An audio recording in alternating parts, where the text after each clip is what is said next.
ان میں ایک شخص ابی بن خلف بھی تھا۔ وہ ایک روز ایک بوسیدہ ہڈی لے کر رسول اللہ صلی اللہ علیہ وآلہ وسلم کے پاس آیا اور اس ہڈی کو مل کر اور اس کی خاک ہوا میں اڑاتے ہوئے کہنے لگا، کیا خدا اس کو دوبارہ زندہ کرے گا؟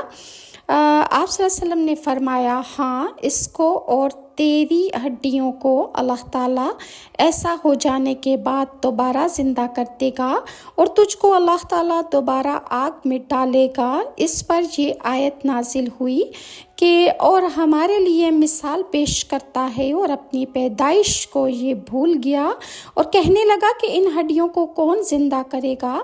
اے محمد، آپ کہہ دیجئے کہ جس نے ان کو پہلی بار پیدا کیا وہی ان کو دوبارہ زندہ کرے گا، اور اللہ ہر مخلوق کو جاننے والا ہے۔ جس خدا نے زمین اور آسمان کو پیدا